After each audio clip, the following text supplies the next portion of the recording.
सत्य आरिफ साहब, ये बताइए कि जो ये 4 महीने में ये पेंडेमिक के दौर में पीआई की जो सर्विसेज थी, क्या आप मुतमईन हैं इनसे? क्योंकि ज़्यादातर लोग कहते हैं कि उन्होंने शारजाह और अजमान में ब्लैक पे टिकट 3000 के ऊपर उन्होंने बेचे हैं। ज़रूर भाई, सबसे पहले तो बहुत बहुत शुक्रिया। लेकिन जो पिछले 4 माह पाकिस्तानियों के लिए गुजरे किसी अजाब से कम नहीं था, और एक कहें कि डरावना ख्वाब था जो पिछले 4 महीने में पाकिस्तानियों ने यहाँ पर भुगता है। ख़ासतौर पर जो पाकिस्तान जाना चाहते थे, जिनकी नौकरियाँ ख़त्म हो गई थी, वो इंतज़ामात ऐसा नहीं थे जिस तरीके से होना चाहिए था। प्रॉपर गाइडलाइन नहीं थी, उनको बताया नहीं जा रहा था, जिसकी वजह से यहाँ कॉन्सुलेट के बाहर भी लाइनें जमा हो रहती थी, पीआईए की तरफ भी जमा रहती थी। पीआईए को ऑन करना चाहिए था, क्योंकि पीआईए के जहाज़ों में सारा रिपेट्रिएशन प्रोसेस चल रहा था।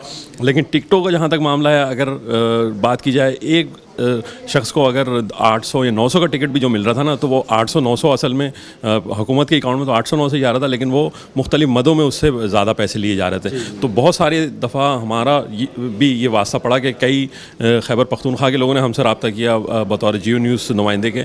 हमने जब कॉन्सुलेट और पीआईए के नुमाइंदों से बात की यहाँ पर, तो उन्होंने कहा यार जो लिस्ट बन रही है उसी के तहत आपको टिकट दिए जाएंगे। लेकिन वो उस लिस्ट में अगर थ्रू प्रॉपर चैनल नाम आना होता, सिफारिश लगा के तो आप आ सकते थे, लेकिन जो ट्रांसपेरेंट प्रोसेस था उसकी वजह से नहीं होता था। और फिर आप देखेंगे मीडिया को भी पीआईए के अफसरान के जो रब्ता करने के लिए कि आवाम जो में आगाही दे मीडिया, वो फ़ोन नंबर भी उन्होंने बंद किए हुए थे, ना सिर्फ यहाँ पर बल्कि हाँ मोबाइल स्विच ऑफ किए हुए थे। तो ऐसा कहाँ होता है कि पीआईए के लोग जो हैं वो अपने जो इतना बड़ा रिपेट्रिएशन प्रोसेस चल रहा हो उस पर किसी आम आदमी की तो बात छोड़ें, मीडिया के लिए भी उन्होंने दरवाजे बंद किए हुए थे कि उनसे कोई सवाल पूछ के कुछ जवाब लेके मीडिया में नशर किया जाए, कुछ लिखा जाए। तो उस पर भी उन्होंने अपने सेल जो है स्विच ऑफ किए हुए थे।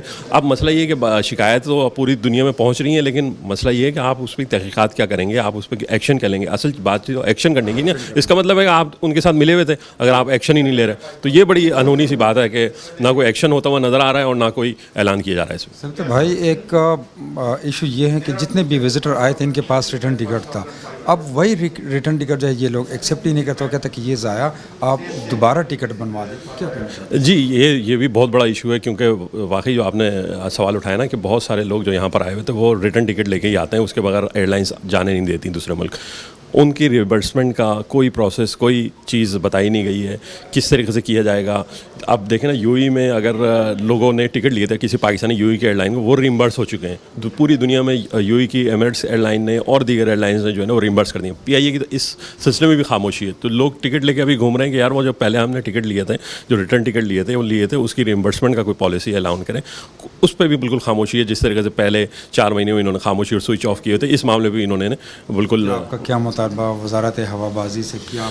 भाई वजारत हवाबाजी तो खुद अपनी हवाबाजी में लगी हुई है तो मुतालबा तो यही है कि प्रॉपर्ली उसको इन्वेस्टिगेट किया जाए और उनको रिम्बर्स किया जाए पैसे जितने भी हैं, ताकि वो उस टिकट को अवेल नहीं कर सके तो कम से कम उनको पैसे तो वापस जल्द से जल्द मिल जाए।